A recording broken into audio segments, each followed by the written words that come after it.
the flag, we all beating our chest. When it's peace, it's the same old game, the same old players, same old names. Right. My skin is my sin. My skin is my sin. My skin is my sin. What's good, fam? My bad. Got caught looking at the inbox. How's everybody doing though?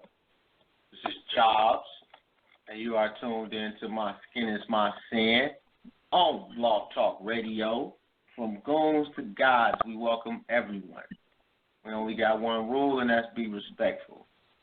And shout out to the family. Shout out to Afi. Shout out to Rome. Shout out to AJ. Shout out to Liberation Minded Media, Black I Stand Radio. My brother over there, Do the Knowledge Radio, Knowledge Born Allah. Get This Wisdom Magazine. Shout out to them. Shout out to the Rundown with Renee. And you know how we get down with the intellectuallypetty.com. What else we got? We got the Conscious Olympics coming up in 2 weeks? That's in Detroit. The Elevator Building, July 30th. Suite 110. We will have Doggy Diamonds hosting. We will have Minister Inky, Asanori Bay, Q Butter, UKT the Arts Degree, our contestants. We will have Brick the Foundation in the building with a CD release party.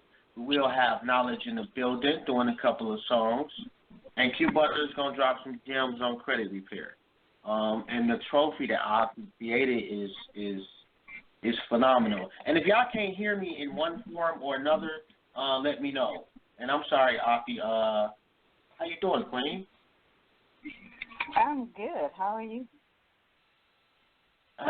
You know what? The show kind of got me a little turned up, man. I got my Brick CD in the mail, so I've been bumping that just, man. Shout out to Brick the Foundation. I'm watching, my mailbox, so I'm waiting on mine. I feel like it's gonna be here tomorrow. So. Yeah, I had to look at the mailman with the side eye yesterday, bruh, you better be here tomorrow. Right, but I downloaded the links and uploaded them to my Spotify, so I'm really just looking for the hard disk, to go in the car. But but I'm rocking out. Yeah, I feel you on that, because it would definitely, I just had to rip it, make sure I got it on the computer, and then I'm about to go put it in the car myself. Yeah. And if you have not copped one, go to www.itsmebrick.com. I believe that is the website. Shout out to Revolutionary Minds. Always coming with the quality, always coming with the greatness and family, Yeah, definitely. Like I say, we're trying something new. So we're trying to do this Google Hangout thing, all right? So never done this before, and everybody that I asked really didn't have a good way to do it. So I'm kind of using my cell phone and putting it on speaker. So if you cannot hear my co-host on Google Hangout, if anybody's paying attention, let me know. Okay. And I just got damn. And MBK, shout out to them. We are too, bro. I'm trying it out now. Anyway, ain't nobody paying attention. Oh, what's up, DT Kemet? How are you? I see greatness in your future. Anyway, we got Money B on the show today from Digital Underground. Yes, Lord. Yes, we do. That's pretty cool. To say the least. And he's gonna talk about he's got a book out, The Hype Man Story. We're gonna talk about that. I think he's got some new music out. We're gonna talk about that. And I, for one, I don't think that I've ever heard the story of how Digital Underground actually started. So hopefully we can get into that. Yeah, I don't think I've heard that one. Yeah, that's what's up. Me either. That should be good. And what people don't know is that his pops is a Black Panther. Right. Now, if they had been listening to the show a little while back, they'd know that. They would, but hey, we not the, we like the 1027th show on people's radar, so we're just gonna let the resume speak for itself. Yeah, we might be, but we're one of the most popular, so I'm gonna need people to get their priorities together. The dopeness. I'll ride with you, Queen. I feel that. And if you do want to call in today, the number is 347-855-8692, and you do have to press 1 if you have a question or a comment. We got the chat room open. I'm trying to monitor this Google Hangout thing, but it doesn't. It's like I need like 37 screens open to really figure out what's going on here. Yeah, it's a learning process. So just do the best you can. I feel you, but I just hate feeling stupid. And at this moment, man, do I feel stupid? No, don't feel stupid. Yeah, man. It's just like, all right. Now it says that I'm live on the Google chat because I had to switch to the other YouTube spot. Okay, so that might be something good. And I told Money B to call up about 7:15 our time. So he said that he would do that. Yeah, no. And apparently AJ is somewhere across the planet searching for a cell phone. Yep. So everybody got one. Yeah. Well, So hey, be like that sometime. Who am I to say anything? AT&T and the service is not all that great. So pardon me if we break up a little bit. Oh, okay. So AT&T had pretty good service. I want to talk about the OJ joint for a second. Like, why do we care? We care because the media tells us to care. Now I'm speaking in general because I don't care and I haven't looked at it, but I've learned a long time ago that we care about what the media tells us to care about. So, the only explanation I got. I can only speak for myself and how I viewed it. I did not view it as him per se. I viewed it as finally a victory against the system from our standpoint. So I think that he just happened to be the person that was involved, but I never, I wasn't really a fan of his beforehand, and it didn't make me any fan of his afterward. I was just glad that at least somebody publicly was just like, finally we finally got a dub. So I think the media has portrayed it like we love OJ, but I don't know if it's necessary. I think it's more that people are just ecstatic that white supremacy got a black eye for a second, so to speak. Yeah, I guess. And I guess that's the bigger giant to knock down. I just, I don't really care one way or the other because, OJ left the black community behind a long time ago. So I really don't see how I could possibly take pride and enjoyment out of, a black man who turned his back pretty much on the black community. Because when you marry a white woman, I don't care what else he did, but he turned his back on the black community. When you do that, I really don't care what happened to you. So I can't see it as a win, not to me, because I'm a hardcore, so let me ask you something, Queen. Pan-Africanist. So yeah, you said something interesting, though. So is that like a blackness death penalty? Can you never come back from that? Or yeah, when you correct your wrongs. From that? Huh? When you correct your wrongs, but as of now, he has not. So now I guess now we'll see who's his next relationship with. We'll see now who he, keep around himself. Did he learn anything about white folks having gone through all this? Who he gonna hang with now? And honestly, he probably have to run back to the black community because ain't no white folks gonna fuck with him. So now it's like his fault. It ain't even necessarily a choice. OJ you know what I'm saying? Getting, he may be getting 10 stacks a month when he get out, and he been getting that the whole time he been in the joint. Well, the way they explained it was from his pension, he could either get from $4,000 to $10,000 a month. So he don't have to do anything. So it's gonna, him getting a woman is not going to be a problem. $10,000 a month. That's regular money. What do you mean? That's not. Ain't no white folks fucking him off no $10,000 a month. If you don't have to move a muscle, walking around making $100,000 a year. Hey, no, it's I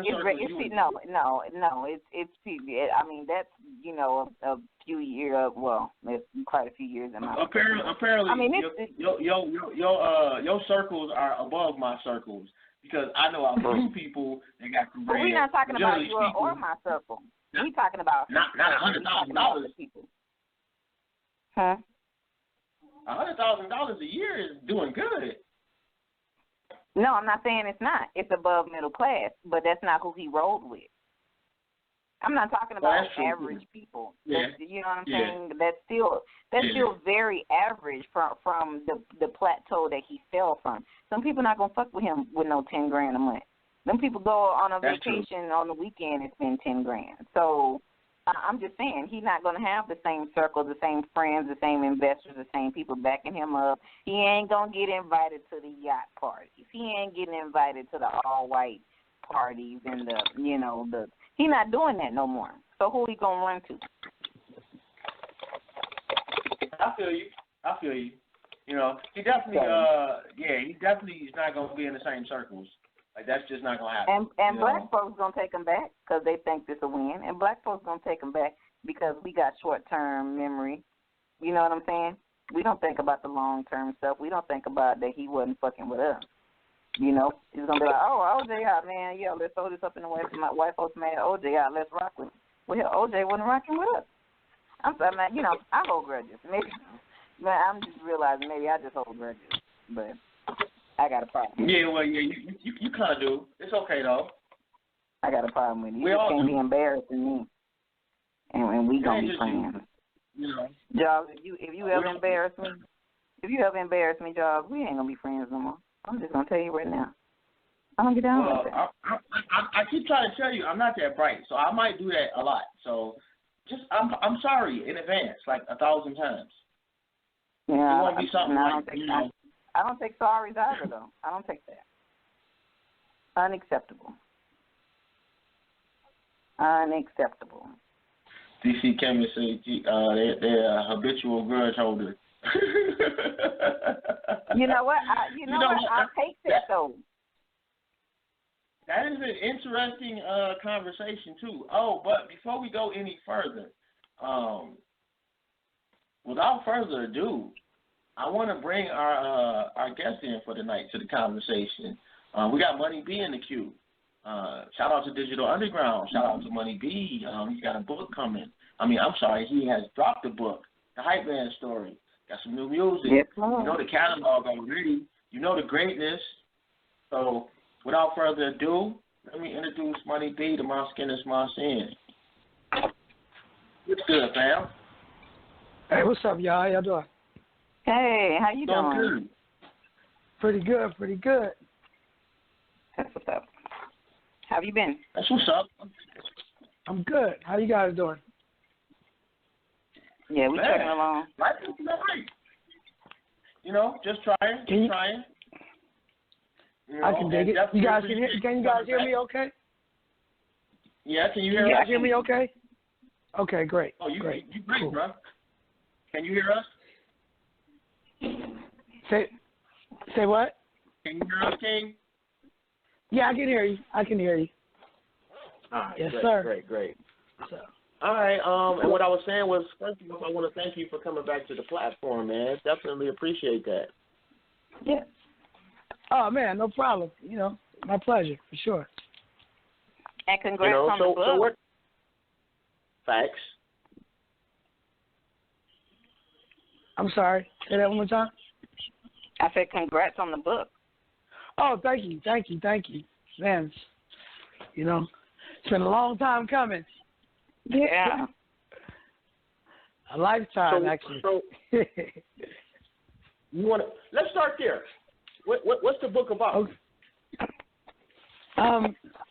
It's actually my my autobiography. So it goes or starts from me being born in Philadelphia, where my father joined the Black Panther Party, eventually moved us to Oakland, California, where I attended the Oakland Community School, which was a school that was run by the Black Panthers. So I was a part of, the whole first free lunch programs, free breakfast programs, and all of the things that the Black Panther Party did in the, early to mid 70s, and the teachings that I got there on to my teen years growing up in Oakland, right around the time that crack cocaine was infesting the city, and then, moving on into the music industry, joining Digital Underground, touring the world, meeting and being a roommate with Tupac, and just all of the different, experiences that I've had in my life, just in the different chapters of my life and things that I've done. I almost feel like I'm sort of like a hip-hop Forrest Gump, if you would say, just because I've been a part and present to quite a few of events that we would say are memorable in hip-hop, So I just feel like I wanted to share that. And really, I feel that it's important, not just for myself, but for anybody that experienced what I experienced in the time that I did, to tell their story as well, because it's a part of our history. That period in hip hop, some consider it a golden age or whatever you want to call it, but I actually lived it. And we have to tell our own stories, because if not, then if we let other people tell our stories, sometimes it's not always correct. So I feel that's the importance of me writing this book. Definitely. And that's true. Yeah. And I'm sorry, Queen, I didn't mean to cut you off. Go ahead. Oh, no, I was just saying definitely. That is, I absolutely co-sign that. If we don't do it, somebody else going to do it for us. They're not going to get it right. They're not going to consult us, and they're going to get paid off of it. So we need to do it. They're going to get paid, and they're just going to tell it. So, we might as well tell it the right way, and leave it for people to process and do what they will. But as long as it's told and it's coming firsthand, I'm not telling you what I think or what I thought. I'm speaking from what I actually experienced and what I know. Right. So I agree with that. How did you feel about the movie, the Tupac movie? I liked the movie. I thought it was a great movie, actually. Yeah, I did. Okay. I really did. I mean, from my experience, I thought they were dead on with the events that they covered. Obviously, everybody involved wasn't in the movie, but there's no way that Tupac was so complex and he did so much. There was no way they could even do everything that me and Tupac did together. But it wasn't about me and it wasn't about anybody but Tupac. So I feel like they tried to give as much of the important events as they could. And I thought they did a great job. Okay. All right. And let me get our other co-host AJ in on the line too. And pardon me, man. In case people don't know, it's your first time tuning in. You are listening to My Skin Is My Sin on Blog Talk Radio. From Goons to Gods, we welcome everyone. No rules, and let's be respectful. I'm Jobs. That's the Queen Afi. Let me get AJ in on the line. And if you have to tune it in, we got the legendary Money B on the line. Legendary live too, boo. Yeah, I've been waiting to get on the whole time, man. Y'all know I got trap phones and whatnot, and this is the interview I've been waiting for the whole time. So the first thing I want to say is, good evening. You bought the static with you, no, bro. That might be my air conditioner in the background. I'm sorry. I mean, it's like 146 degrees in Baltimore right now. Are you in You're in Baltimore? Yes. So how's the weather? Yes, I'm in Baltimore. It's really hot out there, right? No, good. Yeah, I want to see, and that's why I wanted to get on here, and I want to talk to you personally, Money B. But the first thing I want to do is give a super duper shout out to both of my co-hosts, the beautiful Queen.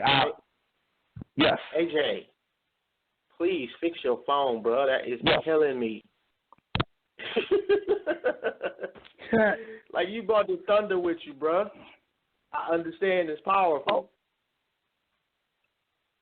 I'm sorry. Can you hear me now? I took my headset out. Oh, that is perfect right there. Is it absolutely night and day right there? Okay. There you go. There you go. Yeah. Okay. My apologies. Man. So the reason I was asking about the weather, because I'm actually traveling to Baltimore tomorrow. I have a show in Salisbury, Maryland. I have a show in Salisbury on Saturday, but I fly into Baltimore tomorrow, and I was wondering what the weather was like, how I should prepare myself. Oh, but I guess it's really hot, huh? Yeah, it's put it like this. I might pass out before the show is over with, but we gonna make it.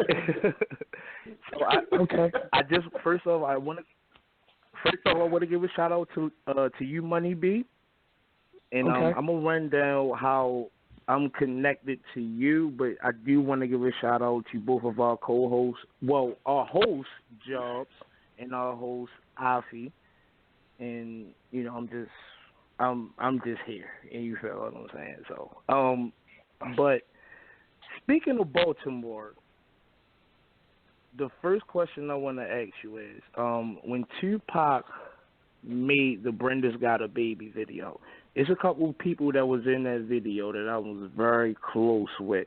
What was the mindset when?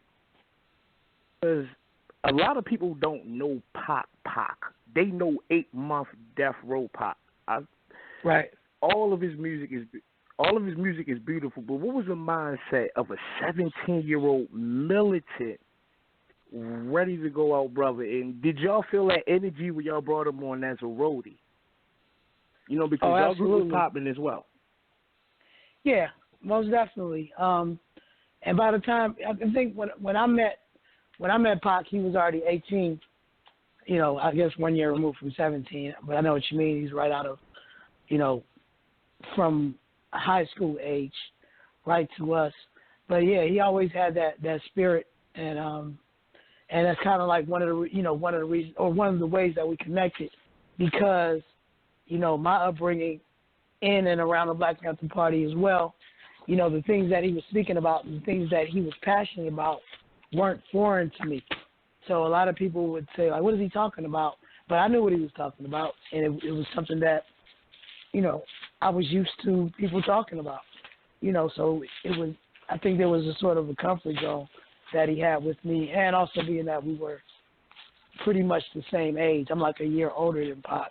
But, yeah, it was good. I mean, he definitely had that fire and that spirit from day one, from when I met him. Absolutely. I mean, I always ask about the younger age of Pac. I always ask about the younger age of Pac because I grew up in Baltimore. Can you hear me? Yeah, I can hear you. I didn't want to cut nobody.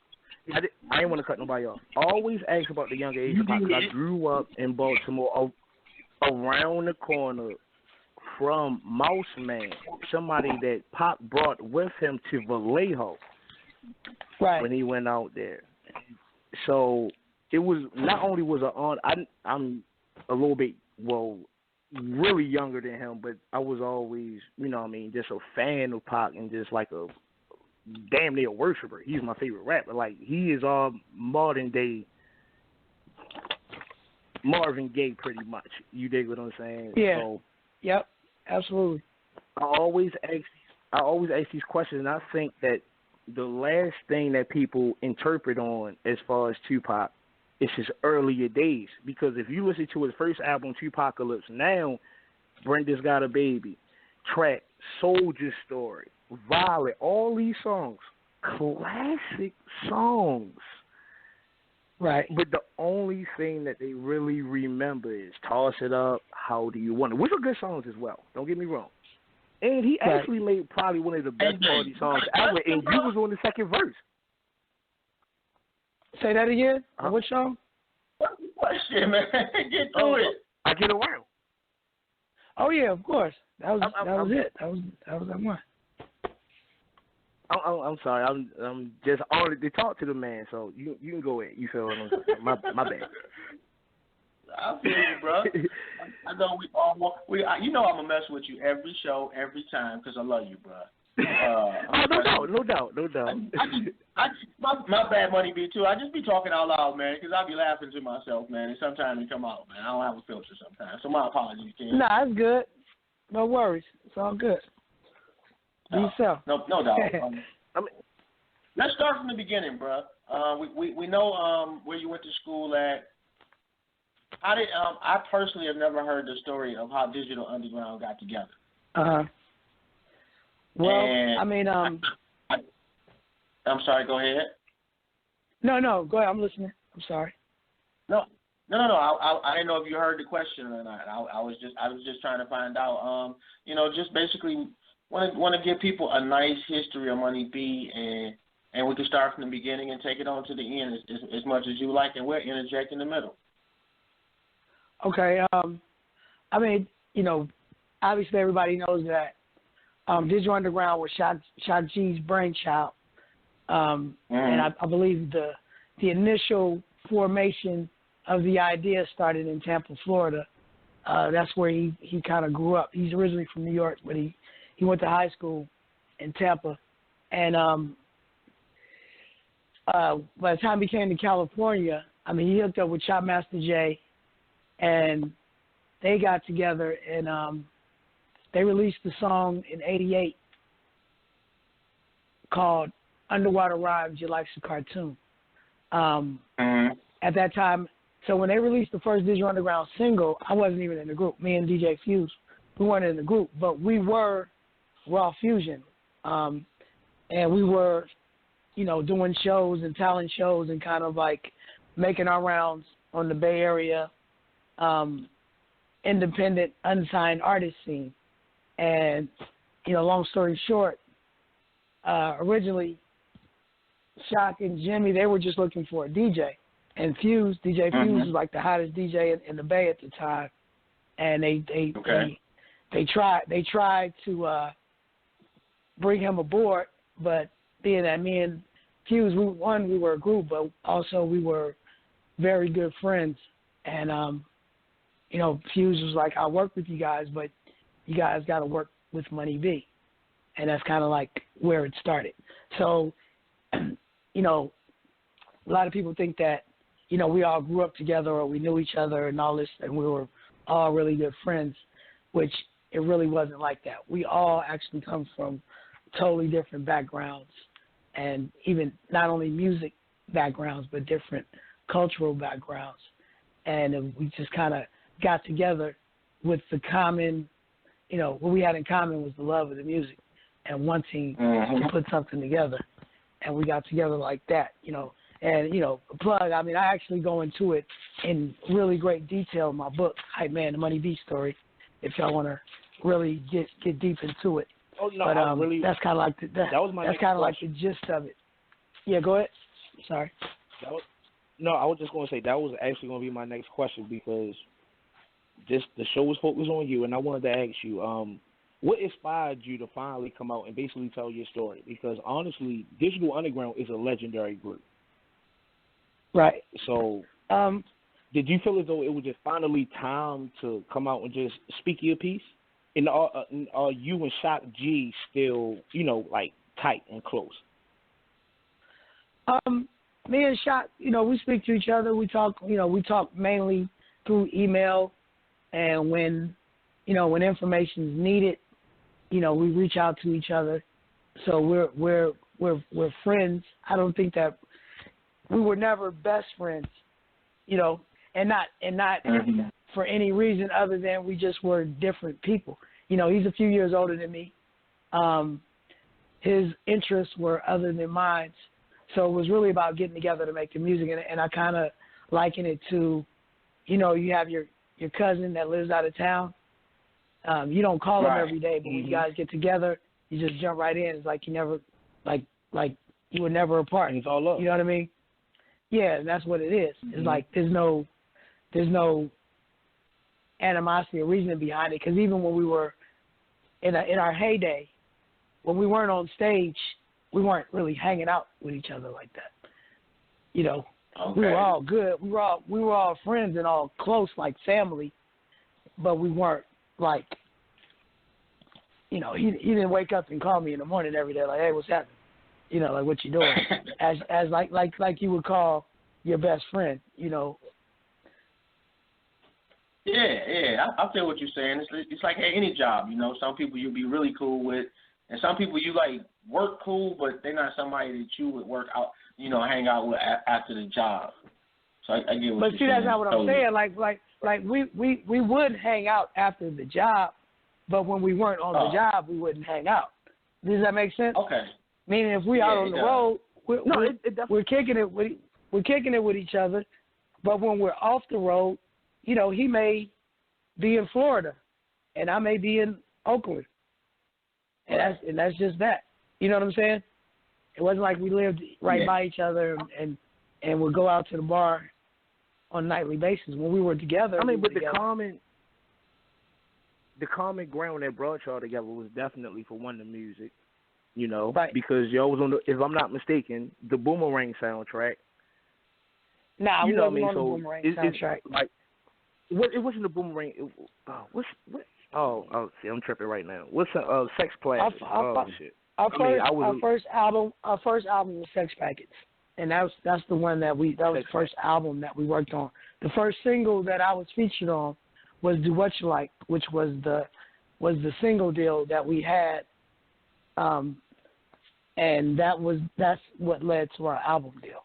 So "Do What You Like" was the first record that I was on, and which was but it was the second single of Digital Underground. So there was one single before me, basically. Mm-hmm.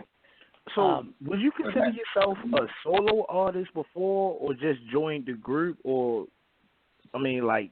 Well, the thing about Digital Underground, it was always more of a production company than a group, meaning that everybody in Digital Underground had their own situation. Right. Meaning, like, you couldn't be in the group unless you had something going. Like I said, me and Fuse were Raw Fusion before we got in Digital Underground. Tupac was a solo artist before he joined Digital Underground. Mystic was a solo artist before she joined in Digital Underground. You know, Saphir, the Loonies, you name it. Everybody that came through already had aspirations of doing their own project. It was more like a jumping board, meaning like we all get together and kind of help Shock, you know, make his vision materialize, and in return we get a little bit of spotlight, and then he help us, you know, do the project that we want to do. That's why on all of our solo projects, Shock would always produce 1 or 2 tracks. That's dope. So it was never like this is just the group. It was like, all right, this is the thing. Like, he's dope. You know, it's almost like, you know, with bands back in the day, you want the dopest musicians. You might have a drummer. You know, Bootsy played with James Brown for so many years, but then he moved on, and then he played with Parliament. But before Bootsy, James Brown had another guitar player, and then I forget his name, but then, you know, he had several drummers, but they're all part of that James Brown family, that musicians that came out, the JBs, Fred Wesley, you know, you name it. You know, they all came out, and then eventually a lot of those guys moved on and started working with George Clinton. But they all had their own thing, and they all eventually, Bootsy put out his albums. Fred Wesley and the Horny Horns, The Brides of Frankenstein. Damn, I can't think of his name. It's my guy, Fred Hampton. You know what I mean? He moved around. He even worked with Too Short for a while. So it was more just we were all instruments to the whole. Some of us were actual musicians, and some of us used our vocals as instruments, but we all played a part to put it together. Okay, Make so it happen. Say what? Well, can I ask you this? When Digital Underground first came in, was it like, how did you react to the swing of hip hop? Because majority of the rappers that came out around your time, they made cool songs, like chill songs, you know what I mean? So, like, what was the climate when everything went from everybody partying and having a good time to murder, shoot, drive-by, kill, I'm going to kill everybody? Like, how did you take it, and what was the difference between then and now as far as in the rap game? Well, the only difference, see, this is the misconception. We always have revisionist history, like before everything was all peace, and then all of a sudden it turned to that. Well, you got to remember, NWA came out before Digital Underground. So did the Ghetto Boys. That's true. And they was on some real gangster shit back then. So it was that. The 2 Live Crew came out before us. They was talking about a lot of sex shit before us. So all of that existed, but it was enough variety that it was palatable. It was okay because, it was a few groups that did the political thing, few groups that did the gangster thing. These guys over here like to party and dance. These guys are really nasty, and you kind of pick and chose what you like. But the one thing about it is everybody was original, and if somebody had their lane, then you wouldn't try to follow their lane. Meaning, like, if you come out and if Slick Rick is sounding like that, I have to change my style if I sound like Slick Rick because it just wasn't accepted. He was a fighter. The difference now is that it's accepted to be the same. When it became $1 billion industry, and it wasn't just about the love of the music and the culture, then it was like, okay, 50 Cent just sold 10 million records. We need another 50 Cent. And there's a lot of people that just jumped up, didn't care about the music. They want the money, so they copy it. And that's, when it became big money, that's when it started to change. Because before, when it wasn't that much money, you really had to you had to have a love for the music, and you had to really want to do it. Mm-hmm. As technology changed and it became easier and easier, and there was less risk in making the music, and it was more money. You got people infiltrating the culture and the scene that really didn't care about the music. They were only about the money, so they would do whatever it takes to get the money at the expense of the quality of the music. So that's where we are now. Right. And then you have a whole generation that grew up on just that, so they don't know anything but just get the money. Yeah, that's unfortunate too. And I'm glad that you brought it up. I would classify, because we are the generation, us, but we definitely do our history as well. You know what I mean? So I do get what you're saying, because these things were kind of forced on us to a certain degree by the higher powers that be. You don't have to say I have no problem with saying it. Right. Yeah, it's all good. So did hip-hop lose essence when everything just came about a money grab, pretty much? Say that one more time, I'm sorry. AJ, he was asking you to say that again, bro. He's still in the queue, so thanks a lot. All right. Anyway, sorry about that. Let us know when you jump back in, AJ. Wayne, did you have a question before I jump in? Me? No, I'm back here learning. Oh, okay. All right. So wow, so Digital Underground jumps off. Life is great. You traveling the world. Then what? Like after after that first initial wave with Digital Underground, and then you get home. How did life change for you?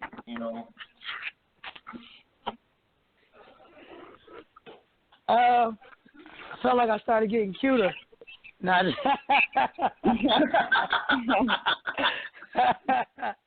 Yeah, like, really cute. You ain't gotta tell us all the stories. You ain't gotta tell us all the stories, but we probably get where you're going with the laugh. I'm just messing with y'all, but not really. Right. Nah, well, the thing is, we actually toured Europe before we were even known in the United States. Do What You Like was a big hit in Europe, and we went over there for 2 months before the Humpty Dance even came out. So we got to experience the road and kind of get the kinks out and hone our craft. Even though we were traveling to all these countries and doing what we did, the people in the States or in America hadn't really seen us doing things. So by the time we got back and Humpty Dance hit and we got out on the road for the first time, we were polished almost. You know what I mean? We were experienced before you guys even knew who we were. So we hit the ground running. So when we got out there, we were known for having like one of the better stage shows, and I still think we do. But that became our thing, and so we were killing it on the road. And we spent a lot of time on the road. So needless to say, when things jumped off, we pretty much stayed on the road for the next couple of years. We would do a tour, come home, and be right back out on another one, and another one, and another one. And if we weren't on the road, we were recording music. And at that young age, that's what I wanted to do. So I was happy. That was a really great time in my life, just to be able to, not have as many cares in the world. Because, when you're young, you feel invincible. So you don't worry about it as much. All you think about is what's in front of you. And what was in front of me was, rocking the mic, partying, a lot of women, a lot of debauchery going on. You know how it is. So, how do you deal with getting back to normalcy after that dies down? Like I know I hear a lot of old, like I'm not just gonna say old, but I'm sorry, well, football players, when they done playing, they miss the crowd, so to speak.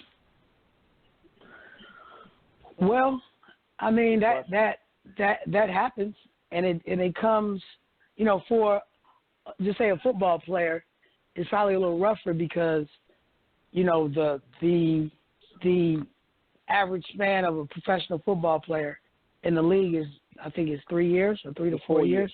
And so, so you get in, say you get in and you play football your life. By the time you're 25 or 26 years old, you're pretty much you're done, right? Yep. Well, it can be a little different. I mean, it can be the same for the music industry, but I actually, we were fortunate enough to have a career that spanned a little bit longer. Now, we did have some down years, but even then, if you're a real true musician and you're really about the music, you just continue to work on your craft, and you learn how to diversify, what you do. You can be in the music business and not be on stage and up front. So, I've done everything from managed artists to run my own record company to this, that, and the third. But throughout it all, I've pretty much sustained myself in the music industry for the last, almost 30 years. There may have been a year or two where I was like broke honestly. Didn't have money, but that didn't stop me from doing what I was doing. You know, I found a way. I think, you know, in these what is this? Yeah, because we started in '88. So since 1988, or I would say since we came out, Witchlight came out in '89. So it's when I started my professional career. So 27 years ago. In 27 years, I've probably had maybe one or two jobs outside of the music industry. Other than that, I've sustained my family in music and things as a result of being in the music industry. So I feel blessed in that. Now I've never been rich, but you know, I've been able to take care of myself and my family, which, you know, if you can do it doing something you love, you can't beat it. Right? Yeah, from a morality standpoint, that is rich. Exactly. You know, for real. And you know, you can tell. I mean, a lot of people. I had a conversation today, and somebody was like, "Well, how do you stay looking so young?" And I always say, because I really didn't have life didn't beat me down. I didn't let it. You feel me? I've had hard times, but I never let anything stress me out to the point where I'm just like out of my mind and gray hairs is shooting out of my ears or nothing like that. Because I know some people that are the same age as me, even look twice my age. But I understand that they've had a hard life, so that does matter. It definitely does. I know firsthand. You know, and it don't have to, it don't have to be in the spotlight. It could be in the spotlight. Like that can hit anybody. Say that one more time. Definitely. No, I was just saying that, like that type of thing can hit anybody. Stress doesn't have like a age limit.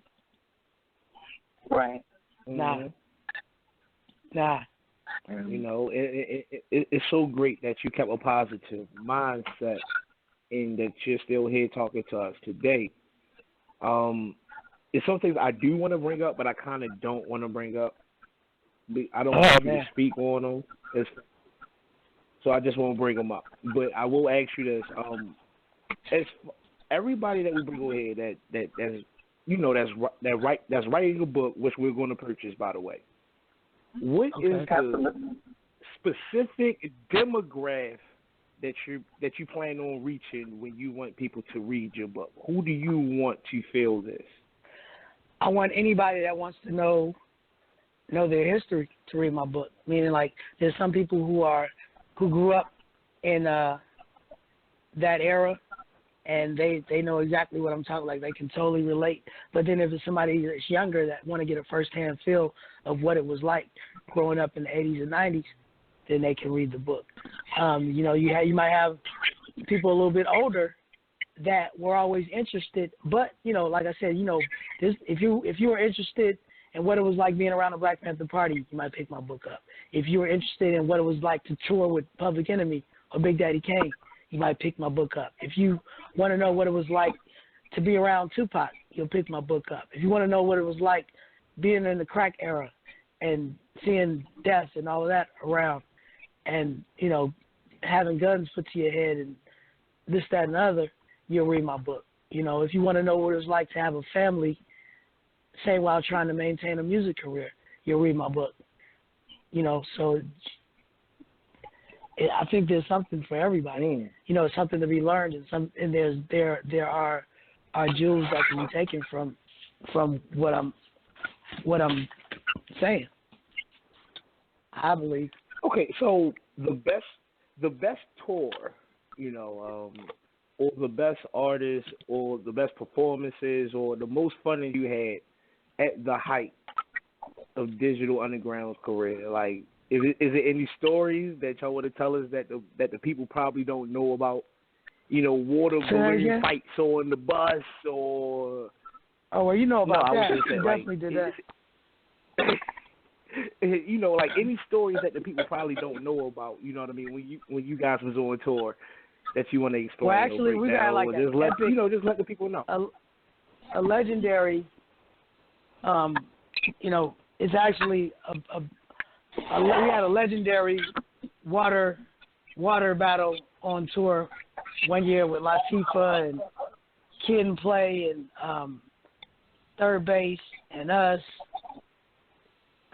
It's like it was like, you know, it got to the point where we were kidnapping each other and tying each other up and stuff like that, and dousing each other with water and sabotaging hotel rooms. And that's a legendary tale right there. I think somebody got hurt one time though, so we had to cut it out, slow it down. You know, that was definitely one for the ages for sure. All right, so let me ask you this though. But I talk about all that stuff in the book too, though. Excuse me? Where can we get? Say that one more time. I said, where can we get the book again? Right now you can pre-order the book at hypemanthebook.com. And each book, when you pre-order it, you get a full free soundtrack that you get immediately while you're waiting for the book to release. And the soundtrack, 14 songs, and I got features with Crazy Bone from Bone Thugs and Harmony, Chuck D, Raz Kass, The Outlaws, Del the Funky Homo Sapien, I think I said Raz Kass, Yuck Mouth from the Loonies. Who else is on there? Planet Asia, Big Hutch from Above the Law. You know, some people on that thing. Right, like I'm listening to the lineup, man. That's definitely classic material. So I mean, that's a value within itself, and that's absolutely free if you pre-order the book. So if you're listening out there, make sure you go cop the book. All right, so yes, and while we at it, I gotta make sure we do our commercials too. Give me 1 second. If you tuned in to My Skin Is My Sin on Blog Talk Radio, from goons to gods, we welcome everyone. We only got one rule, and that's be respectful. Don't forget, we got the Conscious Olympics coming up July 30th in Detroit, Michigan at the Elevator Building, 4 to 6 p.m. Copy your tickets or the live stream is only $5 at www.consciousolympics.yapcity.com. It's a game show created by us, for us, and about me. We got Minister Inky, we got Asanori Bay, we got KT the Arts Degree, we got Two Butter, all competing for $500 and a trophy created by My Skin Is My Sin and Revolutionary Minds on Afi. So check that out. And go cop Brick the Foundation, www.itsmebrick.com. All right. Sorry about that. We had to get that out. And that actually leads me into my next question, bro. Are you into any underground pro-black music? And if so, like, who's your favorite? Who's my favorite? You know what? Yeah. I like. Well, see, when you say that, you know, a lot of times people want to just say, like, when you say pro-black music, where is a person that Kendrick. Most of his music is talking about that. But I listen to music and I get messages from different artists that are pro-black. You know, they're not. Some of them are not even termed or deemed as a pro-black artist, but they are. And if you listen to their music, you can get some jewels from them. So speaking of that, you know, I really like Killer Mike from Run the Jewels.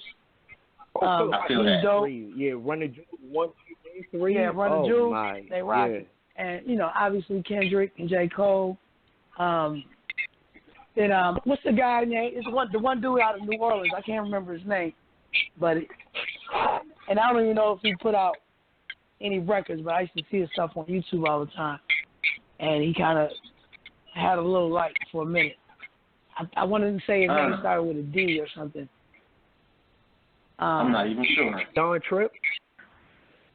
Huh? I don't know. He's from New Orleans. He had like dread. That's a lot of brothers. He's dope, And he got real. Nah, he got like, you know, he's talking that real stuff too. I just can't I can't think of his name, but I like him when I hear him. You know, hey, I'm telling you, I'm man, not. you I'm not. gotta check out my brother, Funny Break Beat. the Foundation. You gotta check him out one day. Bro. So I said you gotta check out. For sure. Oh yeah, my Breaking. brother. Break the Foundation one day. Very, very dope. Absolutely.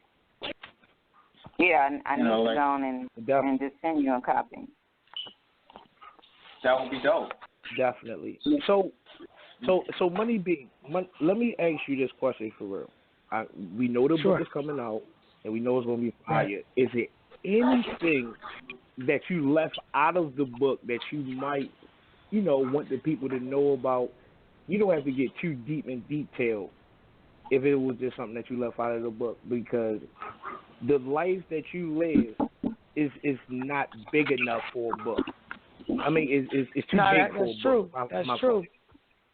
That's true. I was saying there are some things that I left out, and I'm glad you said that. And that was, you know, that's kind of like my argument when people talk about the Tupac movie. You can't put everything, you know, in a 2.5 hour movie. And even my book, you know, there was some things that I had to leave out. You know, off the top of my head, it was funny. I was thinking about something yesterday. I was like, you know what? I didn't put that in the book.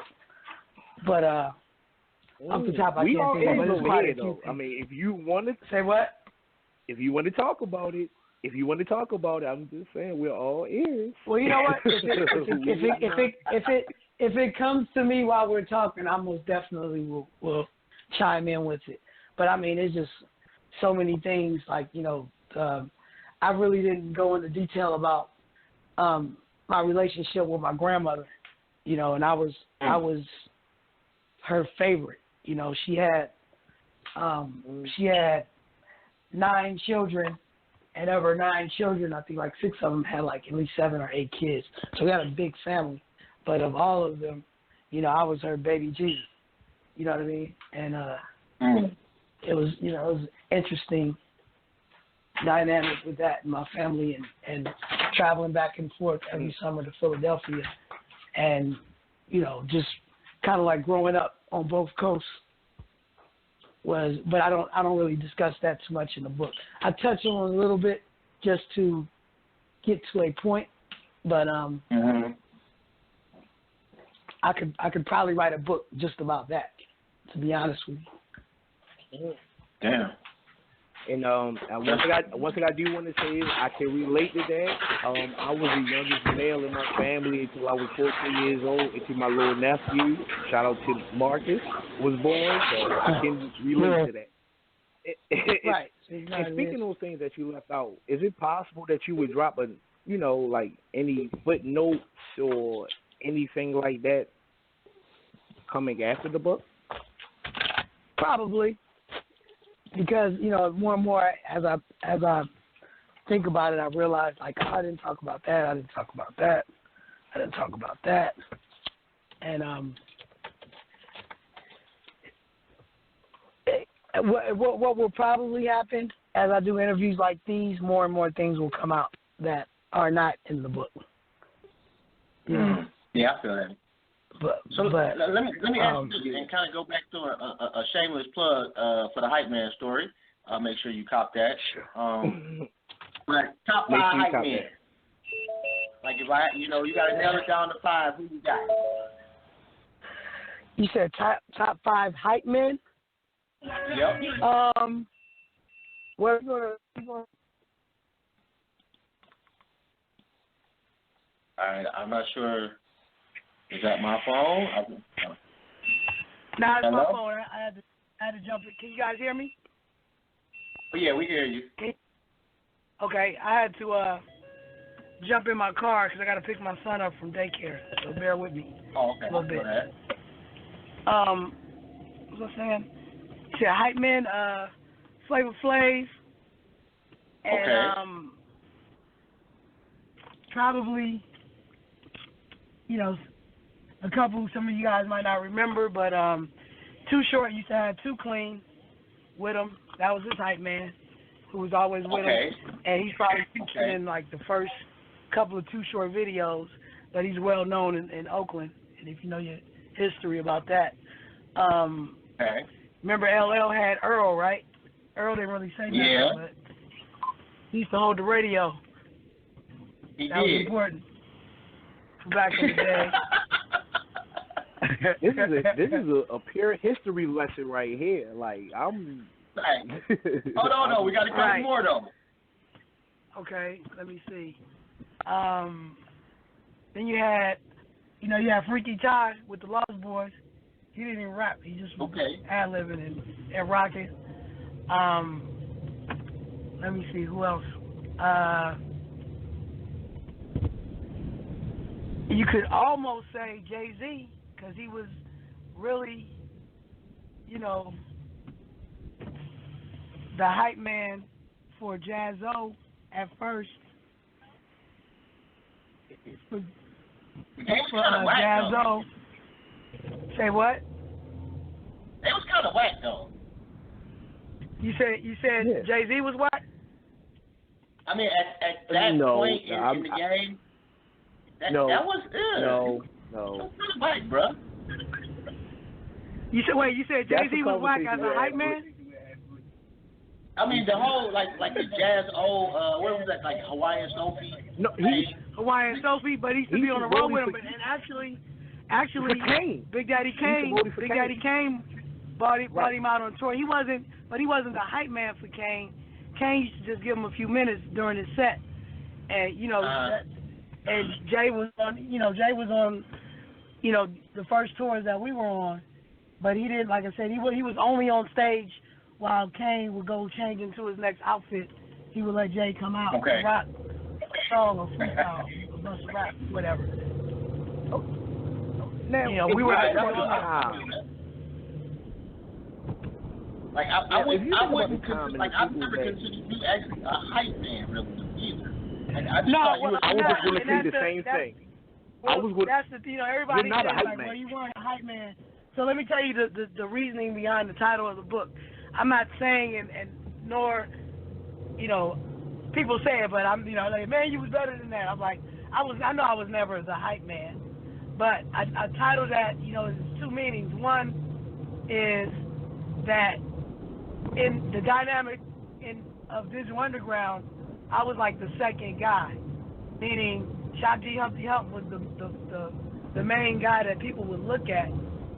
So I basically got to see everything almost. I was right there, on the same level, but because he had most of the attention, I could kind of step to the side and look at everybody giving all this attention to our situation and mainly to one person.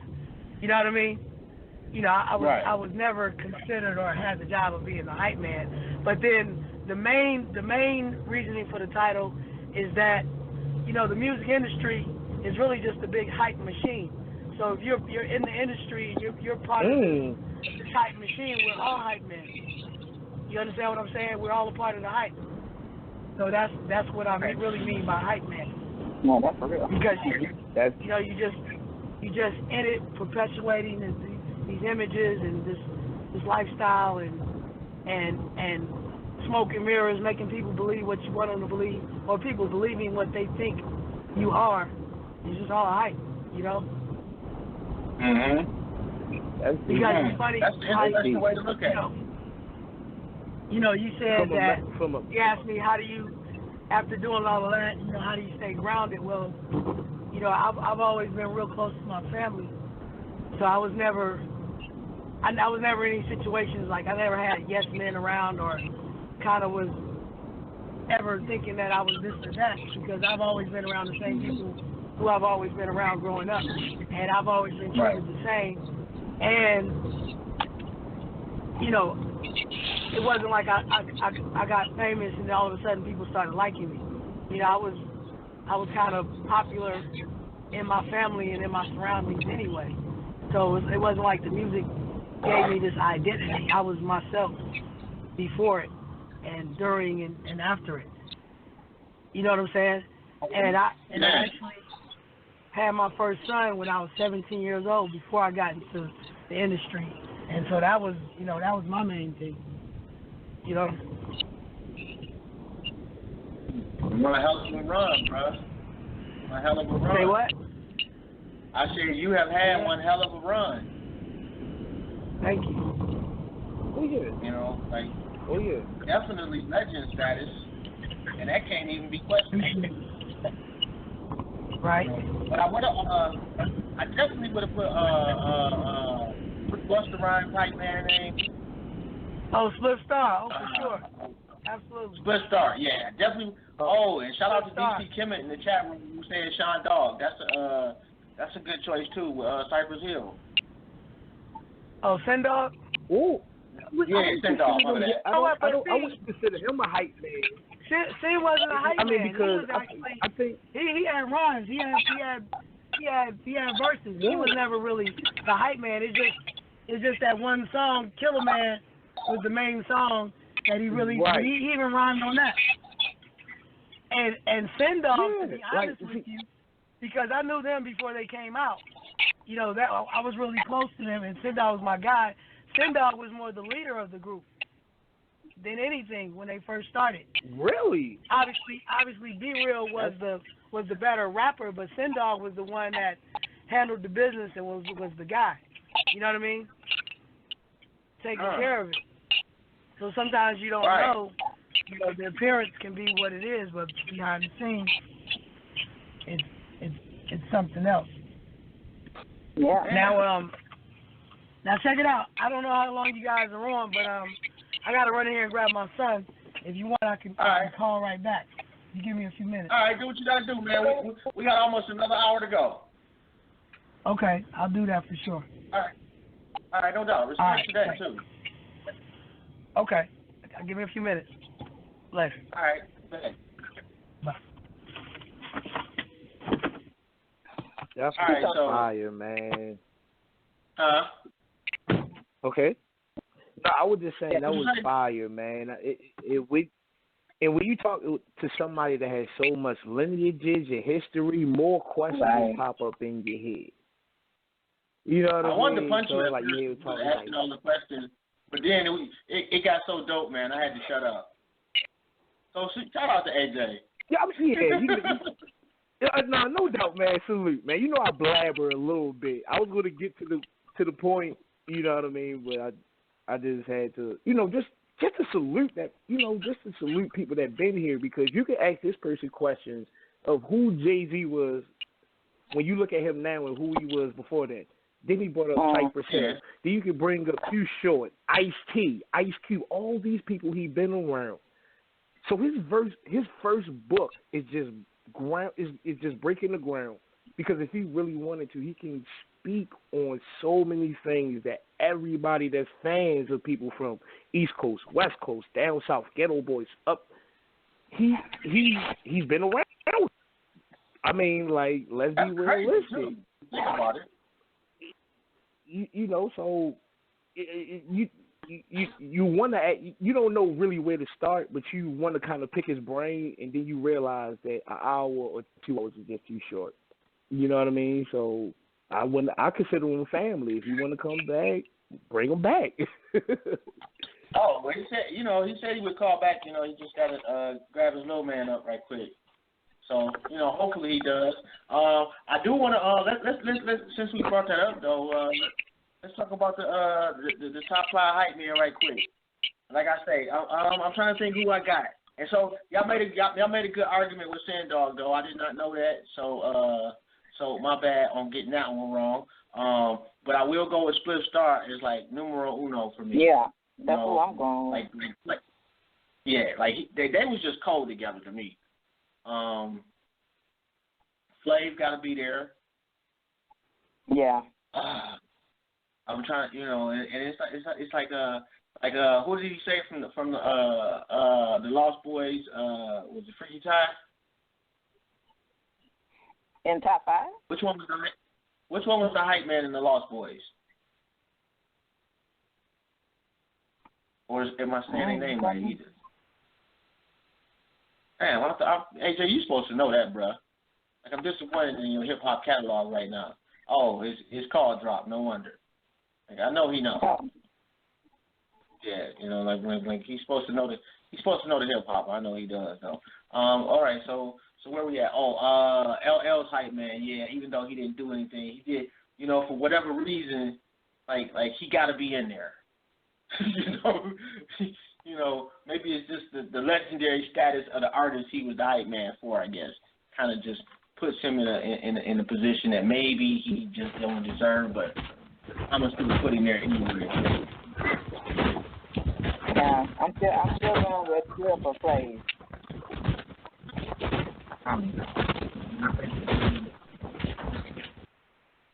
Sorry about that. I did not mute Money B, and he didn't hang the phone up either. So apparently he walking out there, you know, boots on the ground. Let me get AJ back in right quick. He's so incredibly humble. I love that. I love a person that's, you know, pretty much an open book, but huge book, a wealth of information.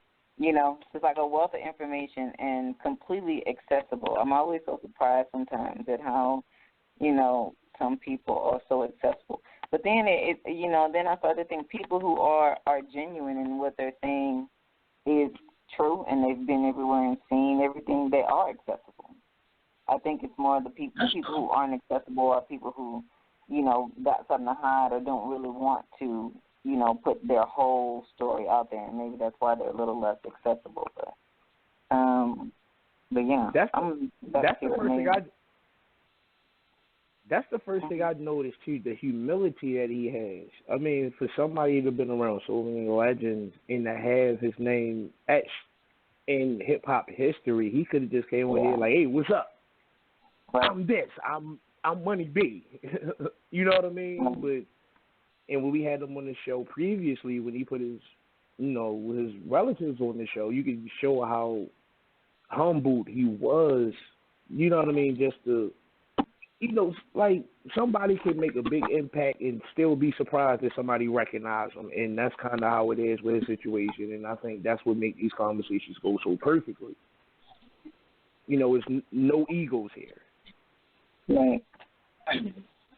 Yeah, I feel you on that one. You know, like, yeah, you know, and I don't know. I guess the biggest thing is I would have just assumed, like, he was, like, super rich. So I guess that was probably what surprised me the most. You know, it is phenomenal that the life that he's lived and being able to maintain and take care of your family, doing what you love, I mean, that's rich right there. So let me just back that up. But like, monetarily, it's like, man, I was, you know, you be thinking, like, I know they got $1 gazillion trillion. And then you find out, you know, no, man, it wasn't like that. I just love doing it. What makes you even more dope? You know, because, man, just listening to what he was saying, he had been through, man, like, that's just it's ridiculously phenomenal. I can't even imagine. You know, like how do you chilling with Tupac and then next week you chilling with Public Enemy, then you hanging out with Ice-T. Back when he was regular Ice-T, not the dude he done morphed into now. Too Short, E40, like let's not even go on the Bay Area right there. You know, we can start with the Bay Area. And I'm from Houston, so anybody that, you know, got some ghetto boy stories, I'm with you. I am. Hey man, shout out to the ghetto boys though. I would love to get Willie D on the show. Man, let me try to put out some kind of see what kind of link I got. That would be dope. You know, and I want to talk. You know, I want to touch on a couple of times, man. You be coming with it. Yeah, and I like brothers like that too as well. You feel what I'm saying? They got the touch of the streets in them. They've been through that and they understand. You feel what I'm saying? What's our biggest obstacles for real? They're some of the people that can touch our youth. You dig what I'm saying? Mm-hmm. So that's why I always like when I listen to Willie D, I'm like, I couldn't even listen to rap music when you feel what I'm saying. My Mind's Playing Tricks when he came out. But during your history, you find these things out. You respect these people, especially for what they're doing, because he's a pillar in his community. But one thing I did want to say is the metaphor that Money B had for the book, because none of us consider him a hype man, but he said that basically every rapper is a hype man for the machine. Yeah, that we would consider rap right now. That's yeah, that's dope. That's deep. That's dope. Yeah, that's dope right there. That's a real shit right there. Like, I can't even front right there. Like, I was over here like, yeah, okay, you know, like this phrase, like, let's go. I'll be looking in the book. I hope so, you know. But, like, I got a feeling, like he was saying, you know, like, as he sparked some of the more memories, like, how can you not write more? You know, when you write till you exhaust the memories, when you had a life that incredible. You know, I'm not, you know, if I had an incredible life, I guess I'm just assuming that's the way it should be. I don't know, you know. But since he done already wrote one, why not? You know, keep it going, bro. You know, because I think everybody would not only benefit but enjoy the longevity of the story. All right. And I'm back in. Oh yeah, he hung up. I'm sorry. Go ahead, AJ. Oh, this is him right here, right here. So let me get him back on the line.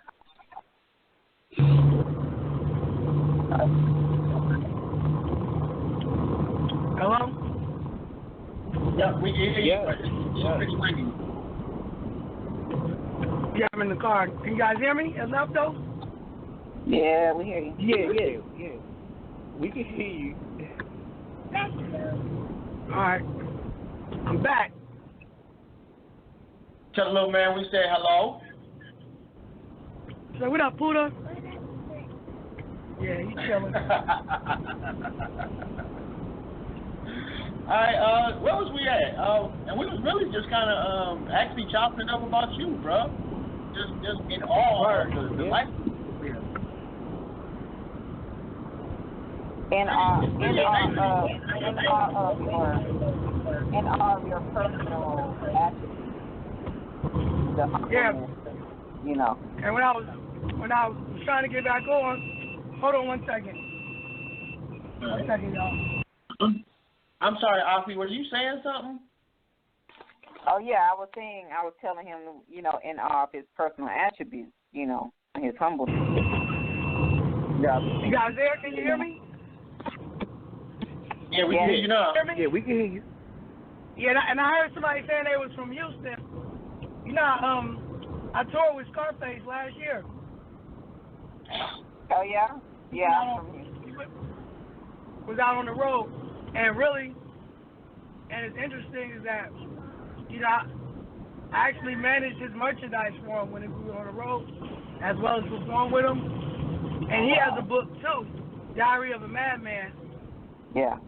And to be honest with you, the way that people were excited about his book, you know, made me more excited about writing my book.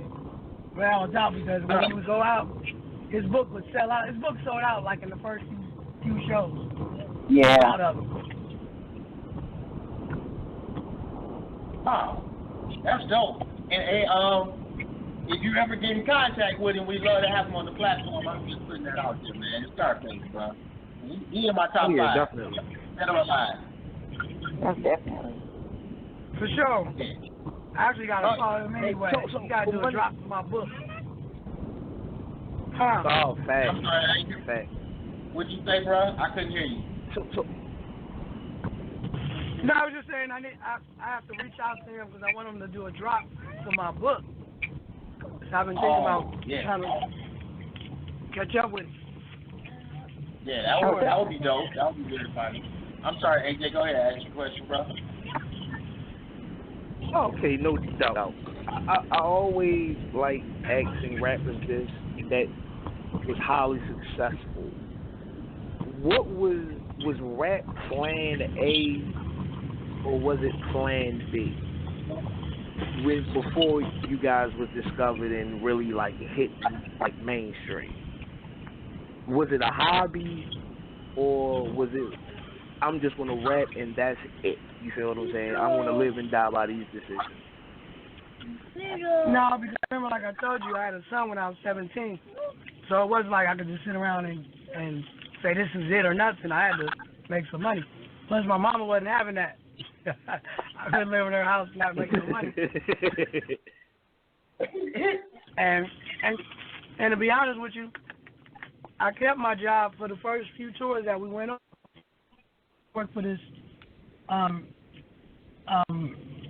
He used to make educational toys. He was a private business owner, and I worked for him. But every time, like the Big Daddy Kane tour, Public Enemy tour, even in Europe, every time I would leave, I'd be like, I'm going away for 2 months. Can I have my job back when I get back? And I was a good worker. I was cool, so he would always let me come back to work. So, I was never sure of it. I knew that I had the talent, and I felt like I was as, good enough to do what I was, about to do.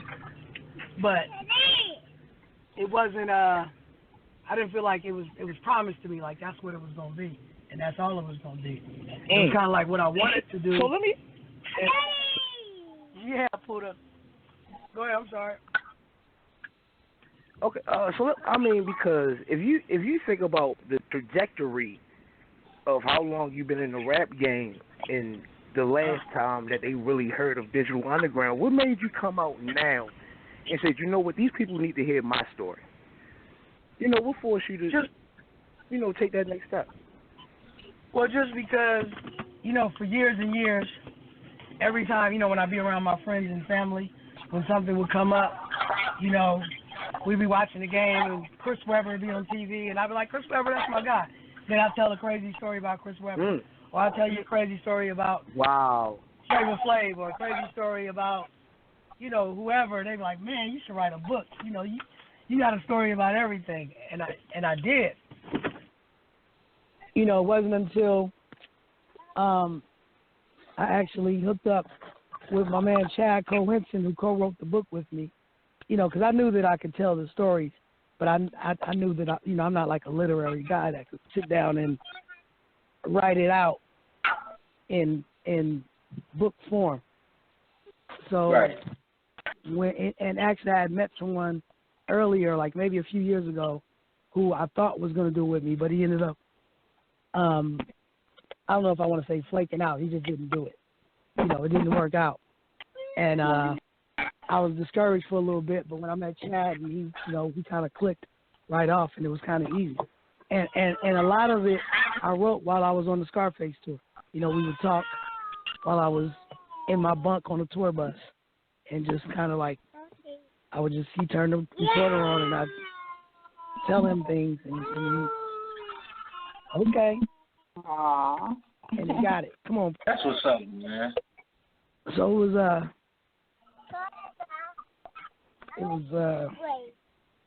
come on, man. You can't beat that, bro. Say what? That's what I said, you can't beat that, man. Just listening to you with the kids, man. You can't beat that, bro. Right. I'm over here all oohing and ahhing. Right. I feel all warm and fuzzy inside now. All right, so let me ask you this. You say you got, and I know you got a lot of crazy stories, but right, and not like X-rated, but like just professionally speaking, what was that one moment where you were like, I could stop now, it will never get better than this? What's the one? What now? That one moment where you was like, I can stop now, it'll never get better than this. Like I met, let's say I get a chance to meet Farrakhan, I just be like, I'm good, And I think everybody got. Oh yeah, that my hip hop moment. That's easy. Yeah. Right. It was, I forget what year it was, but I grew up. I was a huge Run DMC fan. Like when I was like 14, my whole wall in my bedroom was covered with Run DMC posters, right? So, me and my brother, we thought we were Run DMC. So I don't take it. And hold on, these are his clothes. Let him. So you fast forward to like maybe 1996 or 95 or something like that, and I'm at some music convention. I want to say it was like Urban Network in LA. And I walk out of the hotel and I'm walking around, and then I see Run, and I was like, oh, I'll go Run, right? And then he's walking past. He's like, yo, he's like, ain't you that kid that rapped on I Get Around? I was like, yeah. He's like, you rock that shit. And I like to melt it. I was like, I could die right now. Run just said I was dope. That was it for me. I mean, if I can imagine it, you feel me? Somebody that you always looked up to noticed you, like. Yeah, I was like, I couldn't believe Run just. For one, he knew who I was, and then two, Right. he said that I rocked on that song. I was like, wow, kill me now. I mean, the verse was Run fire. just said I was Let's dope. not get it confused. The verse, Huh? the verse was fire. I know. I was just saying. The Oh, verse yeah, I was killed that definitely song. fire. I know it. I told him when I did it. They would always. He said, "We got him. We got him." Say yeah, what? I killed it. No, we Nah, I were told saying him. because As soon as the I whole finished, time I you was was like, so. dude, I just murdered you on your own song. He didn't believe it. No, that's You that's said dope. that? That is. Huh? You said that? I did, because, you know, when we made that song, he was living in L.A., so he sent the track up and set up studio time for me to go, and he was nervous that we weren't going to make it to the studio to do it, so he pretty much wrote the whole song. Like, if you guys don't have a chance to write your rap, say this rap. So the rap that Shock G says and I Get Around, Pac wrote that verse, and Shock kind of changed it. He changed it to make it fit him a little bit. But Tupac wrote that verse, and he wrote a verse for me, and I was like, I'm not saying that because it just wasn't right. And I did my verse. So when I left the studio, he had called me and was like, "Did you do it?" I was like, "Nigga, I just killed you on your own song." He was like, "Fuck out of here." La, la, la, la, la, la. Then he called me like 2 weeks later. I was like, "You's all right." I was like, "I told you." You know how we doing? How I be hanging, slanging, trying to do what they You heard that I was banging. Your old girl you went to school with. He didn't want to give it up, but he knew it was good. Man, Wow. I can't front, man. I cannot front, man. Like you definitely did your thing on that joint right there, man. Like that was, and I know you know how it affected people, man. But like I grew up in Detroit, man, and that was like banger. That boy came on, and wherever you was at, just turned up a couple notches. And it's like one of those songs. Definitely. Like when you can hear the song and you still see the video in your head. Like the video is one of those rare occasions where it just actually fit with the song. Most definitely. Yeah, and then your verse too. like that relaxed, like no effort, like it just rolled off your tongue part. When that part right there came on, you just kind of like did the little shoulder lean back. Like it was really groovy. Yeah, you get the bounce to it, for sure. You remind me, like, of your verse. You reminded me of the gangster that like to have fun. Oh, you heard that I was banging? You know, but you still in there, bobbing your head, dancing around, just chilling. Like, that's a very classic verse for real. I appreciate Definitely. it. You got some static It was on your fun. phone too, It was AJ. fun. No, I'm saying, AJ, you got a little static on your phone when you talk. You can hear some static while you talking, so my bad on that. Not sure how we can fix that, but just letting you know. So, we got Run DMC out the way. So I'm a big Rakim fan. You meet Rakim too? Yep. How does that go down? Same. The God MC. Same. The man that changed the game. Nah, we did shows with him early on, and a few shows, but like you said, that's the God right there. So I've always been a huge fan of Rakim, and really Rakim style kind of gave me confidence to do my style because it was more of a laid back. Because I've never, my voice is, I don't have a loud voice, so I never, Right. back when everybody was hip and hop, I could never. But when Rakim came out, he had that slow, easy flow, and it kind of made me feel better about what I was doing. So I always liked, Rakim was always one of my favorites, and we did shows early. Rakim was a little bit before my time, but I always give him credit for modernizing rap music for real. Because if you really listen to rap, for sure. If you listen to he came rap out, before nobody was rapping like Rakim, everybody was like, you know what I mean, a hip hop, hip it, or I do it like that, I do it like this. Yeah. Like he just came out there with spitting bars, so he changed it. Yeah, so that was it. He definitely so he was here the month before last month and lended himself to a charity event for kids that was here a few months ago. The rededication of Emancipation Park, if I'm not mistaken, that was the event that weekend that he was at. So, all this humbleness is amazing, because that was a free event. Yeah, Well, look, it's very cool. So let me ask you this, because I can tell by your demeanor, for real, how calm and laid back you are. Is a lot of things that really don't bother you, right? But sometimes when people bring up the greatest groups or the legends or whatever, do you feel like you just want to say, you know what, F this, let me talk my shit for real? You know what I mean? Like, do you feel as though that you got to... Nah, not really, because it's music is just so, it's subjective. It's like everybody has their own opinion, and nobody's wrong. If you grew up in Detroit or if you grew up in Houston, and whoever was the guy where you grew up, and that's going to be your guy. You know what I mean? Yes. So I can't tell you that person is not as great as you perceive him to be, as opposed to who I perceive to be great, or even if I perceive myself to be great. If you just don't feel it, you just don't feel it.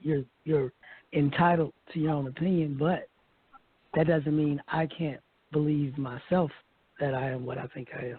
Right. And it's okay for us all to have our own opinions. It's just when people argue and try to say, because I think it's this is what it is. You're wrong. No, nobody's wrong. You like who you like, and if we are one of the greatest, I know we definitely pioneered. We are hip hop pioneers, and we definitely have our place in hip hop history. But where we land in whoever's list is up to whoever's making those lists.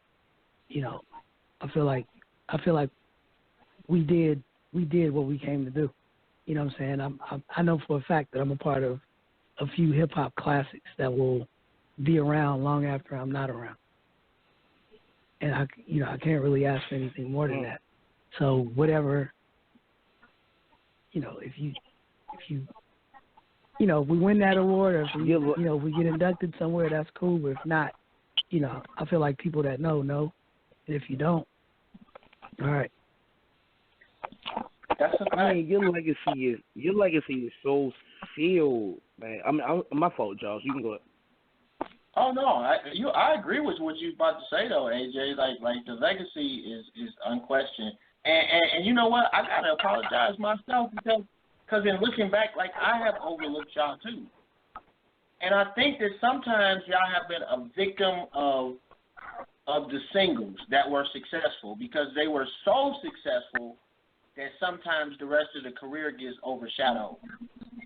Yeah, you don't look at it; you just look at it as those singles.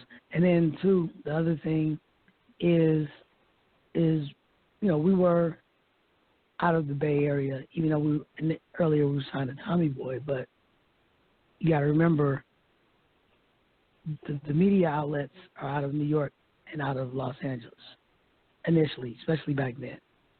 So if you weren't in those places, you weren't in people's faces, and you weren't always in people's consciousness. You know what I mean? So unless we had that single, then you weren't tripping off of it. As opposed to, say, in New York, you got, I don't know, Kool Keith and Ultramagnetic. You know, people in New York will consider them this and that, but only in New York. There's certain groups that, but because the powers that control the media, like say the Source Magazine or Double XL or whoever's there, if they're in the city and that's what's happening in the city, imagine if the Source was in Houston, then all the Houstons, Lil Flip would be the greatest of all time. You know what I mean? Just because, or Slim Thug or whatever it is. You know what I mean? But because it was would be there, Lil Flip. and that's. Flip. I can't, I know. I'm just saying. That's just. I'm just throwing it out there. Bun B, you know, that's my guy. Patty. Patty. But I see you, Jobs. Or you know what I mean? But you know, it just is what it is. I mean, see, one thing that I have to say about Digital Underground between you and Shock G is because we have you on the line right now, and all the interviews I see with Shock G, both of y'all was very similar on being humble. Like, no one wanted to say, hey, remember when I put that nose on or where I had sex in the Burger King bathroom, remember me. No, neither one of y'all done that. So when we have these conversations with all three of us on this panel, we grew up in, like, I grew up with just hip-hop music. I didn't listen to rock and roll growing up. So y'all are our heroes. Y'all are the people that we look up to. So we want to give you the flowers while you can smell them now. So no one else I tells appreciate you this. Oh, no doubt. Dope. You know, more than pioneers, trendsetters. Yeah, Like, you got to do it now because you never know. It's falling off here and there. Man, you know? Man, like every day, it's like, you know, every other week, it's like somebody, I'm like, oh man, not them. Like, you know, and it's just so, it's so personal. Prodigy, Sean Price. Word. You're not even Sean thinking. Price was so dope too. Let me ask you this. We had to show the Diabetes Show, Jobs. Fife Dog. Oh man, come on. Yeah, man. But let me ask you this though. Like, I know for me there are certain songs that get me through it. You know, right. When it's, you know, when there's some tough shit going on in life. Like, what's some songs that's not DU songs, but just other artists that you really can look back and be like, yeah, that song really got me through some shit. What song? Yeah.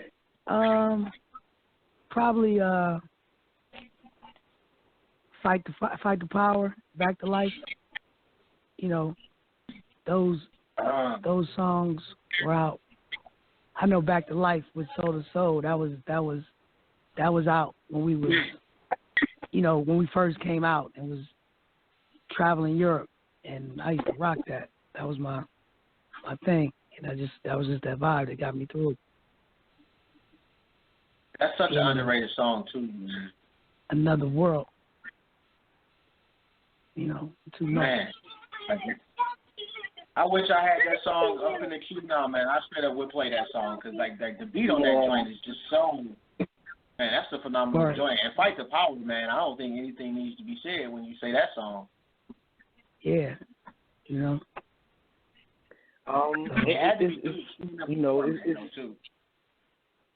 Especially when he said, "Motherfucker, you man, John Wayne." That was my thing. It's so crazy that because like we were talking about earlier, how we all grew up on hip hop and how y'all are pioneers. The first rap song that I remembered front to back was Self Destruction. A positive rap song. It was dope. You know what I mean? So, and that's kind of leading me to this question right now. You got me. I mean, I'm gonna keep it 100 for real. I'm gonna keep it 100, man. Like, my mother just loved light-skinned dudes for real when I was little, for real. You feel me? I don't know who the dude was. He said, "My name is Kool Keith. Said I'm going to get in trouble." Like, So Yeah. like he played the song around me so much, I remember it. I don't know why I just said that, but that was a fire song, though, man. Hey man, but I remember the Fat Boys. Like shout out to the Fat Boys. They like one of the most underrated, if not the most underrated group in the history of hip hop. Curtis Blow. Wasn't they All them singers? guys. They were saying, yeah. I think they got overshadowed by like ABC, and because there was a young singing group, if I'm not mistaken, right? The Fat Boys. Oh I'm man, I talking should about hang up on you right now. I'm stepping on my element. Nah, Fat Boys was My bad. Yeah. I was thinking about The Boys. They made the song "Down My Heart." And Nah. Fat Boys. You can't talk your way out of that. The human beatbox. Right. Definitely. That's hip hop slander right there, man. Like your hip hop past should be revoked for at least 3 months. Yeah. That way. 3. The Fat Boys ain't no regular group, man. They legends, bro. I remember it was a life.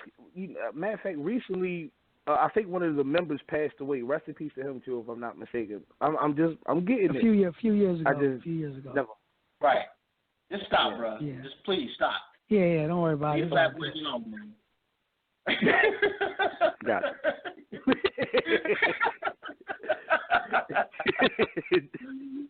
Let me get the Dutch hat on and sit in the corner. You feel? I'm good. Right. I'm in the corner. I'm chilling. Hey, Afi, you still with us, Queen? Afi, you still with us, Queen? All right. Might have lost she her. put us on. Well, look. Ain't say nothing. I'm actually gonna have to jump off in a minute, guys. Oh, no doubt, man. We done in about 10 minutes anyway, bro. I didn't even realize until you said something. Yeah. So yep. But I definitely appreciate Make sure that you everything. let the people know where they can contact you, all your info, your Instagram, your website. Basically, I'm always promoting, everything. So you follow me on Twitter and Instagram at MoneyD69. Real easy, like the position, 69. So at MoneyD69, you can find me on social media, and I'm always, I got the new single, Money Being Young Hump. Young Hump is the guy that played Humpty and Shock in the Tupac movie. We have a group. He's the newest member of Digital Underground. We got a new single called Come Here that features Too Short. So look for that. Obviously, the book Hype Man, the Money B Story, is it'll be on shelves probably in September, right when school's starting back. But you can pre-order it now, and when you pre-order it, all pre-order copies are autographed, and you instantly get the soundtrack for free. Now, once the book is released, the soundtrack will be sold separately. So if you want to get that soundtrack featuring Chuck D, Crazy Bone, Code 187, The Outlaws, Yuck Mouth, De La Funky Uncle Sapien, and everybody else, then you want to go to hypemanthebook.com and pre-order it. I actually want everybody to pay attention as well because I'm branching out, moving into the cannabis world. Out here in Cali, it's legal, and in a bunch of other states. So we have our own Digital Underground strain. I think black people need to expand on that. Yeah, and it's Strawberry Kiss You Back is the first. It's going to be the flag strain that we're coming out with first, but we're expanding to many different flavors. But like I said, I'm just moving and grooving, and of course, Money Being Young Hump, the city near you. If you're in Maryland, we'll be at in Salisbury at Rain Nightclub in Salisbury Saturday night, this Saturday. So if you're around, come check us out. But we're rocking and rolling, man, just doing it all. Trying to stay afloat. We know a guy out there too, man. That shoots phenomenal videos. If you ever need anybody, man, let me know. Oh, most definitely. Then I'll probably reach out to you when it's time. Without a doubt. No, I don't get any money off of it. It's just family, And okay. I try to promote us as much as possible. Oh yeah, we got to. Yeah, that's what we here for. Word. So And that salute to you, man. And if ain't nobody told you lately, man, I'm proud of you, bro. You put in the work. Oh, man, thank you so much. You were not only dope on the mic, but you were dope behind the scenes, and you held your head up like a man throughout the whole experience, and you gave us something to respect. Absolutely. Salute to you for that. Appreciate it. Thank you guys for having me. For sure. I have a quick thank question. you. Do you Sure. do you read your DMs on Instagram? I do. Absolutely. Okay. I was just asking. I'm an artist, you know, and I've been inspired to do a little bit of artwork for you. So I just want to ask, if I inbox it to you, do you actually check your DM? Yeah. I do. Okay. Oh, she's I'll fire see it too. for sure. She's fire. Yeah. All right. Yeah, very, very dope. All right, man. Well, you and the Young King have a good evening, man. Thank you for your time and your wisdom, bro. All right. Well, thank you guys. Thank you Appreciate again. your time. Oh, thank you. All right, No you guys doubt. take We'll care. stay in touch, bro. No doubt. All right. Peace out. Right. All right. Peace. Hey, anytime you want to come back or anything else you want to promote in the future, we right here. Facts. Yeah. Facts. I think he dipped already, though. Yeah, he did. Right. That was really dope. Damn, man. That was dope, though. I ain't know that Tupac wrote that joint for Humpty Hump, though. Yeah. We did it again. Jobs, Mm-hmm. you know I'm looking at you through the phone right now. Man, we always like getting these tidbits of information that we can go through our whole lives thinking differently, you know, and someone just, you know, just like turns your world upside down for a few minutes. I was like, what? Right.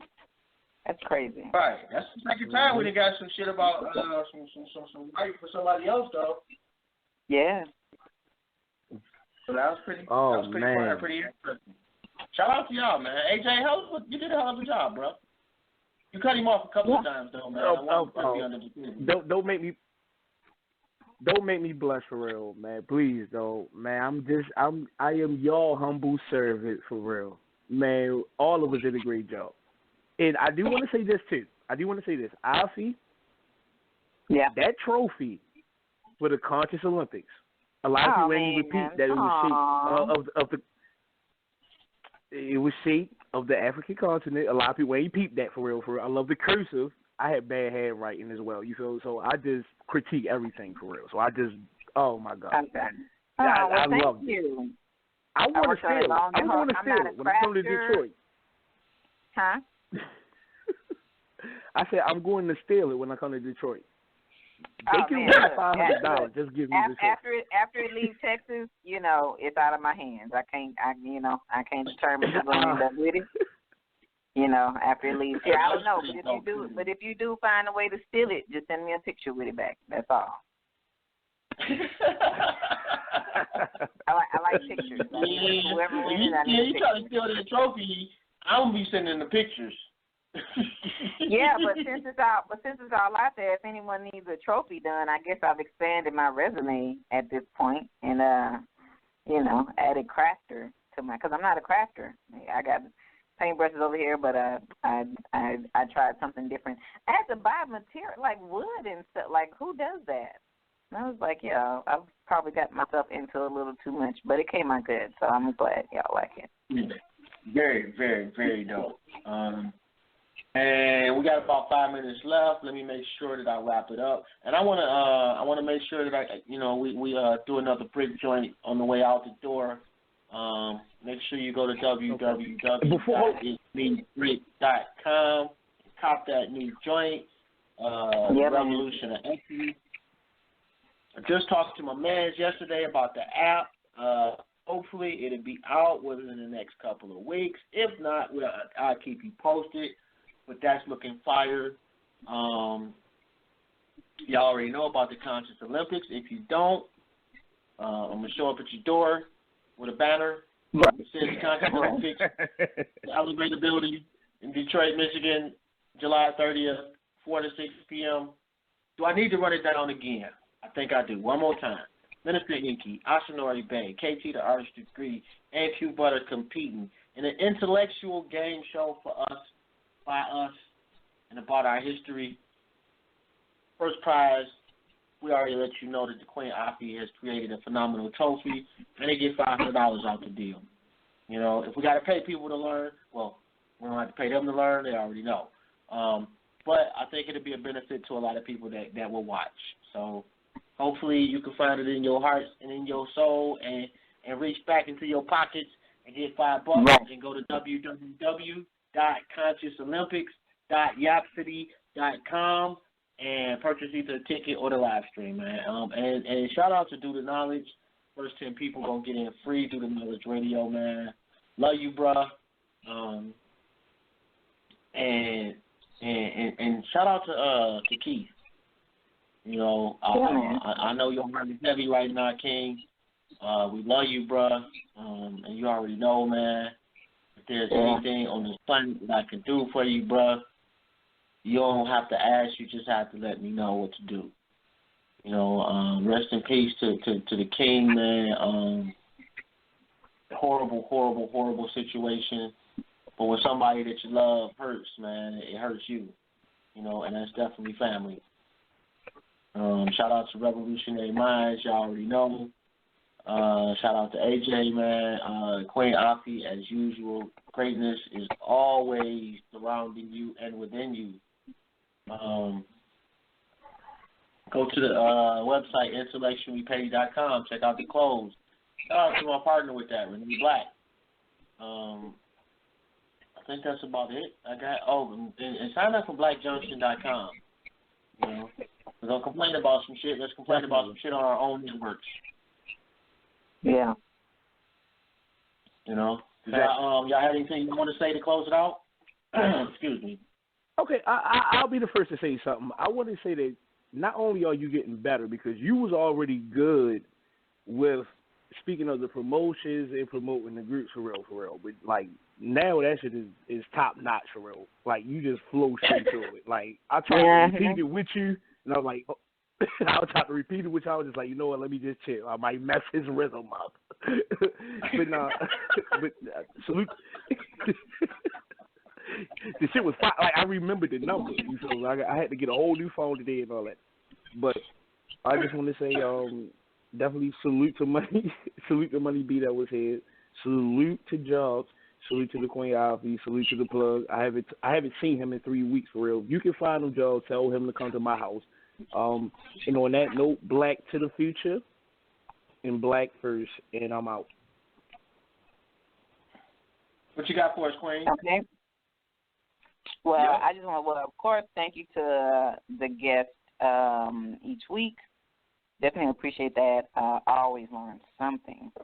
Shout out to the people watching on Google Hangouts, right? We got some people joining us today from there. Shout out to them. We appreciate y'all rocking with us. And hope to see you same place, same time next week. But we got nobody on Google Hangout. We're the only one hanging out on Google right now. I don't even know if they can hear me. I won't know until I play it back. So I didn't really promote it. Maybe right now, but they were there, you know, so. All right. Hey, my energy is far reaching. They'll feel it. I like that energy. And shout out to you guys. And that's pretty much it.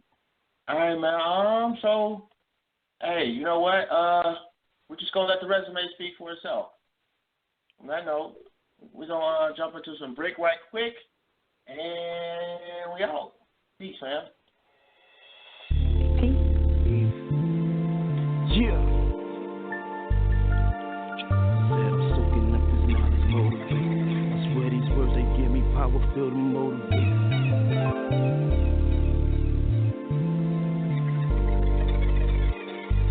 I stay my all, watch me glow, I'm feeling so amazing. Yeah. Look. Knowledge of self, piling up wealth. The book of brick came off the shelf. I just played the hand I was dealt.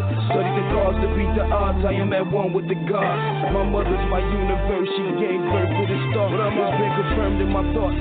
So every verse I go hard. I'm just full of this black pride. No, I ain't perfect at all. No, not at all. To be greater, way more than before.